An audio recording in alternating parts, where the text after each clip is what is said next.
O Senhor esteja convosco. Proclamação do Evangelho de Jesus Cristo, segundo João.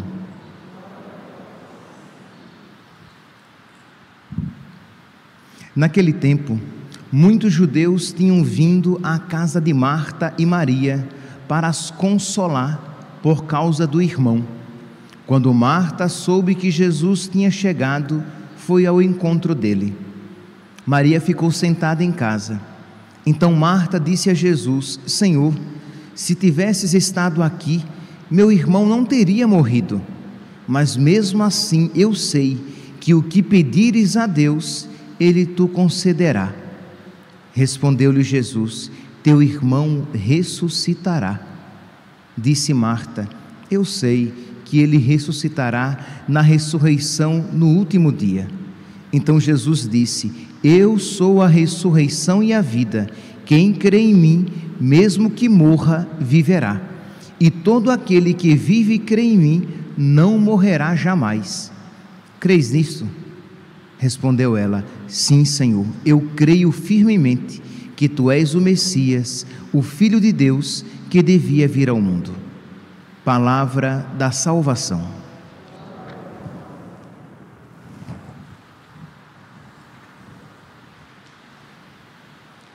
Caríssimos irmãos e irmãs, estamos celebrando a memória de Santa Marta, irmã de Maria, de Santa Maria e Lázaro, São Lázaro. E o evangelho de hoje é um dos evangelhos apropriados para esta celebração. Nós poderíamos ter proclamado aquele outro evangelho em que Santa Marta é advertida, é repreendida por Nosso Senhor. Mas como hoje é o dia dela, eu optei por proclamar o outro evangelho, embora ela seja muito mais conhecida por este segundo, em que Jesus diz: Marta, Marta, eis que tu te agitas. Marta, Marta, tu te preocupas e andas agitada por muitas coisas, porém uma só é necessária. O contexto é o seguinte: Jesus vai à casa de Betânia. Provavelmente esta é a primeira ida de Jesus à casa de Marta, Maria e Lázaro, porque diz assim que naquele tempo Jesus entrou num povoado e certa mulher de nome Marta recebeu em sua casa. Quer dizer, não mostra ainda toda a familiaridade que Jesus terá com esses três irmãos. Então provavelmente foi a primeira vez. E quando Jesus foi à casa deles, à casa de Marta, provavelmente Marta também era a mais velha, porque não se diz a casa de Lázaro e não se diz a casa de Maria, se diz a casa de Marta. Então provavelmente ela era a mais velha, a chefe, né? Então Jesus foi à casa de Marta e diz então que Maria, a irmã de Marta, ficou aos pés de Jesus. Sim, meu Senhor, só uma coisinha: aqueles que querem se confessar, por favor, podem ficar ali do meu lado esquerdo e fiquem bem atentos, isto é, quando o penitente vier, o outro já imediatamente se levanta e vai, tá bom? Então as confissões sempre vão acontecer lá, aqui do meu lado esquerdo. Pois bem, então diz que quando Jesus chega à casa, Maria fica aos pés de Jesus, ouvindo Jesus, e Marta, que estava preparando a comida, vem e diz: Senhor, pede para minha irmã vir me ajudar. E sejamos sinceros, meus irmãos, pelo menos uma vez na vida nós concordamos com Marta. Pode ser que hoje, que você já ouviu este evangelho e já ouviu as pregações a respeito dele, e você compreende muito bem qual o significado, mas pode ser que no início, quando você talvez ouviu pela primeira vez, você deu razão a Marta, isto é, como é que chegou visita e Marta fica lá conversando e Maria está lá conversando e deixou Marta sozinha com os afazeres da casa. Santo Agostinho, meditando sobre este evangelho, ele diz assim, que Marta recebeu Jesus como um simples peregrino. No entanto, era a serva que recebia o seu Senhor, uma doente que acolhia o seu Salvador, uma criatura que hospedava o Criador. Recebeu o Senhor para lhe dar o alimento corporal, ela que precisava do alimento espiritual.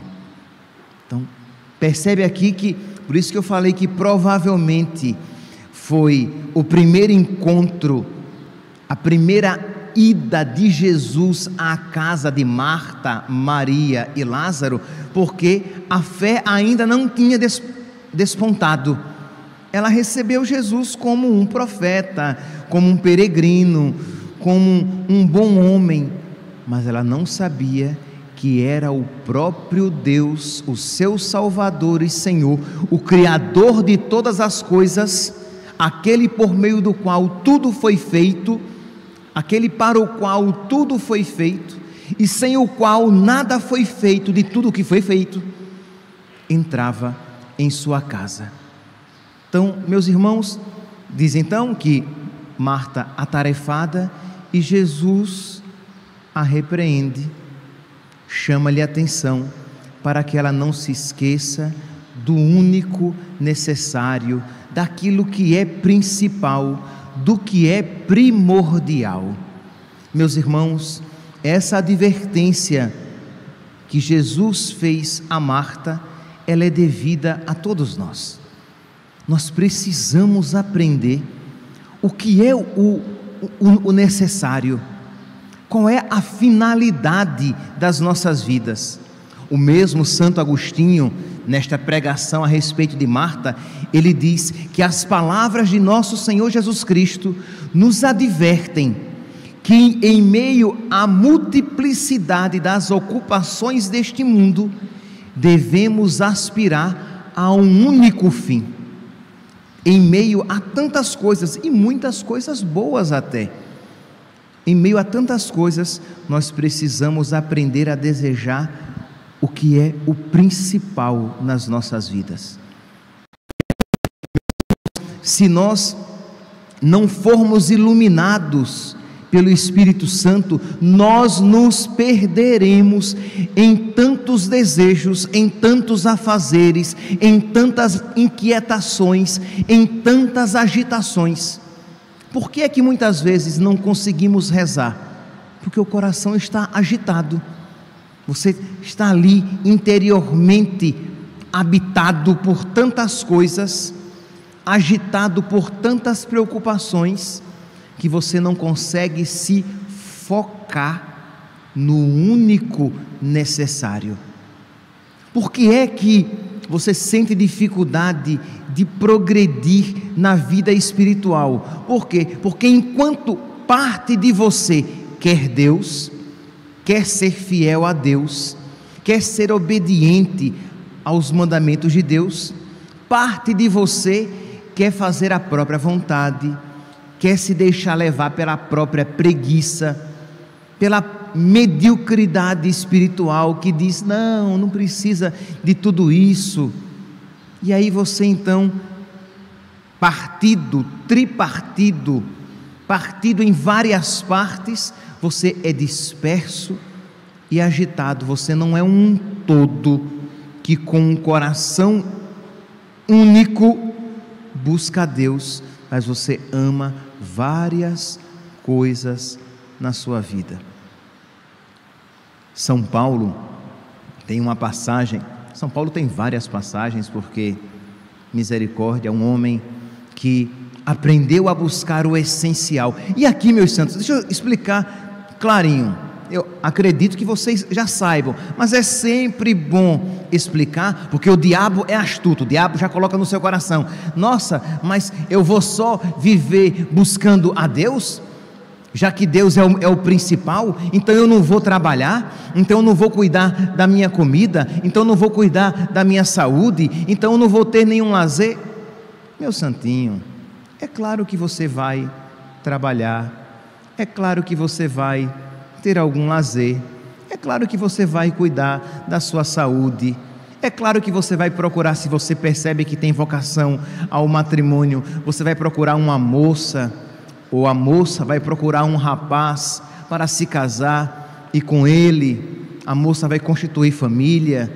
É claro que essas realidades secundárias serão buscadas, mas existe um centro ao redor do qual tudo mais gira: a minha busca de Deus.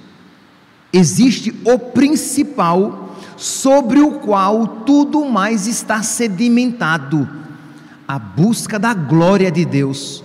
Deixa eu dizer de outra maneira, a busca da amizade com Deus. Deixa eu dizer de outra maneira, a busca da minha salvação.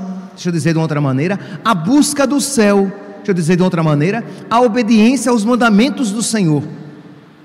Isto é, este é o centro, esta é a base, esta é a rocha sobre a qual eu construo a minha casa. E aí sim, quando isso está bem fundamentado, centrado, fincado, eu posso então buscar todas as outras coisas, porque as outras coisas não me afastarão de Deus, que é a pedra fundamental da minha vida. Eu refletia com vocês no domingo sobre a oração coleta da 17ª semana. Nós estamos na 17ª semana do tempo comum, que diz: caminhando, guiado pela sabedoria, pelo amor de Deus, pelo Espírito Santo, nós caminhamos entre as coisas que passam. Nós usamos as coisas que passam, mas abraçamos as que não passam. Então nós precisamos, quando temos em mente aquilo que verdadeiramente queremos, nós saberemos relativizar as outras coisas. E isso nós sabemos, por exemplo, sei lá, quando temos uma meta humana. Eu lembro que quando jovenzinho, que eu jurava que seria engenheiro químico e faria o vestibular para engenharia química, mas antes eu queria entrar na escola técnica e fazer química, porque eu queria ter um conhecimento prático também. E o quanto eu me focava, e tudo que eu fazia, imagine, eu tinha aqui por volta dos meus 14 anos, tudo que eu estudava e tudo que eu fazia tinha em meta isso: eu quero entrar na escola técnica e depois eu quero fazer o vestibular para engenharia química, porque eu quero ser engenheiro químico. E eu queria casar, eu queria no mínimo 5 filhos, vocês sabem mais ou menos dessa história. E de verdade, desde que eu me entendo por gente, que eu tinha o foco de casar e ter muitos filhos, já desde que eu me entendo por gente. E depois, acho que em torno dos meus 12, 13 anos, era ser engenheiro químico, porque eu achava bonito o nome, engenheiro químico. E tudo que eu fazia, tudo que eu estudava, era tendo aquilo em meta. E quando na época eu precisei me preparar para entrar na escola técnica, que eu não ia para passeio algum, porque eu tinha que estudar, e estudar todo o conteúdo para prestar o exame. Então eu tinha aquele foco. Ora, eu estou falando aqui de um foco humano, imanente deste mundo, mas nós precisamos ter um foco espiritual, o foco sobrenatural, de modo que o meu namoro estará condicionado àquela finalidade da minha vida. a maneira como eu vivo o meu casamento estará condicionada para aquele foco sobrenatural. Então, se existem coisas no meu matrimônio que que não propiciarão o foco, a finalidade da minha vida, eu preciso mudar a maneira como eu vivo o meu matrimônio. Se o meu trabalho, o tipo de trabalho que eu faço para ganhar o pão, não concorre para a minha salvação eterna, então eu não posso executar aquele trabalho. Não, por quê? Porque este trabalho, ele compromete a minha salvação eterna. Então, como eu quero principalmente aquilo, a finalidade sobrenatural, então eu sou capaz até mesmo de mudar de emprego, de ganhar menos, porque o que eu quero principalmente é atingir aquela finalidade. Mas, meus irmãos, se isso não for uma realidade que nos convenceu interiormente, você vai dizer: ah não, mas eu não quero ganhar menos, ah não, mas eu não quero ter mais filhos na minha vida, porque muitos filhos serão muitos gastos, então nós vamos usar preservativo, nós vamos usar anticoncepcional, mas nós não vamos ter muitos filhos. Mas, meu santo, você vai comprometer o principal na sua vida. Mas por que é que ele pensa isso? Porque a salvação eterna, a amizade com Deus, a glória de Deus, o céu, não é ainda o principal na sua vida. Marta, Marta, e aqui eu poderia dizer o nome de cada um, se o nome de cada um eu soubesse. José, José, tu te preocupas com tantas coisas, e te inquietas com tantas coisas, mas uma só, meu santo, é a necessária, é importante. Maria escolheu, e ela não lhe será tirada. São Paulo, que eu ia começar a falar e me empolguei com outra linha, voltando, São Paulo fez isso. São Paulo, quando encontrou o único necessário na sua vida, ele perdeu tudo. São Paulo era um fariseu que tinha tudo para ter uma carreira espetacular, porque ele era formado na escola de Gamaliel. Isto é, entre os fariseus, os que tinham sido formados na escola de Gamaliel, tinham tudo para se dar bem. Além disso, ele era bom, ele sabia, ele conhecia a doutrina de Israel. Além disso, ele era cidadão romano, isso já o ajudava, já dava a ele um status interessante. Além disso, ele tinha a confiança das outras autoridades judaicas, que confiavam nele e viam que ele era um homem zeloso. Mas quando ele conheceu Jesus Cristo, ele disse o que? Por causa dele eu perdi tudo. Filipenses capítulo 3, versículo 7, se vocês depois puderem ler em casa, leiam, mas leiam rezando, mas leiam suplicando a Deus a graça de crer no que ele cria, de acreditar no que ele acreditava e como ele acreditava, pedindo: meu Deus, que eu creia também desta maneira. Dá-me, Senhor, o teu Espírito, dá-me, Senhor, esta fé que não acabará com as dificuldades e os dilemas da minha vida, mas esta fé que me dará a força necessária para que eu enfrente as dificuldades e dilemas da minha vida. É claro que nós teremos que sofrer as renúncias, mas quando você tem fé, você sofre diferente, tem um sentido. É claro que você sentirá algumas perdas, mas quando você tem fé, você saberá que na verdade são ganhos, não são perdas, que você está ganhando o principal. Então, mas tudo isso, São Paulo está falando do que ele era fariseu, que ele era importante, que ele era formado na escola de Gamaliel, mas ele diz: tudo isso para mim, que eram vantagens, eu considerei como perda por causa de Cristo. Filipenses, capítulo 3, versículo 7 e seguintes. Tudo isso eu perdi por causa de Cristo. Na verdade, eu julgo como perda todas as coisas em comparação com esse bem supremo: ser de Jesus Cristo, ter Jesus Cristo, conhecer Jesus Cristo, conhecer o meu Senhor. Por causa dele, ele é o mais importante na minha vida. Imagine que homem apaixonado. Ele é o mais importante na minha vida.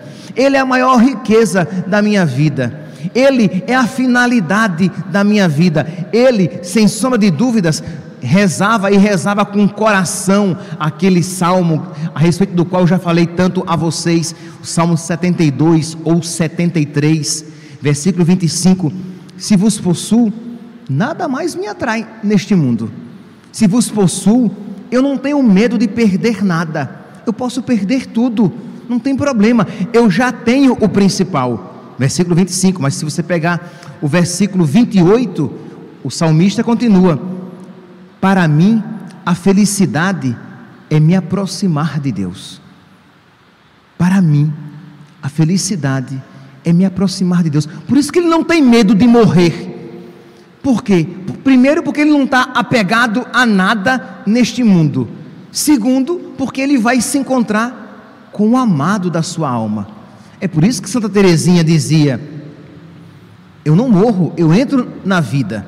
Se ela não estava apegada a nada neste mundo, ela estava pronta para partir, para estar com Cristo.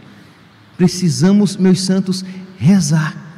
Hoje, em que Marta é advertida por Jesus e diz: Marta, Marta, tu te agitas, tu te preocupas, tu andas agitada com tantas coisas, minha santinha, mas uma só é a necessária, uma só é a principal.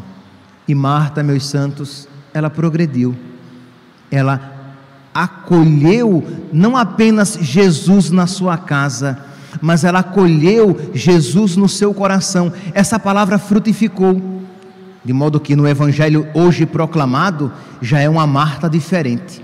Ela corre ao encontro de nosso Senhor, quando percebe que Ele está se aproximando, e quando Jesus pergunta, diz a ela: o teu irmão ressuscitará? Ela diz: eu sei que ele ressuscitará. E aí Jesus diz: quem crê em mim, mesmo que morra, viverá.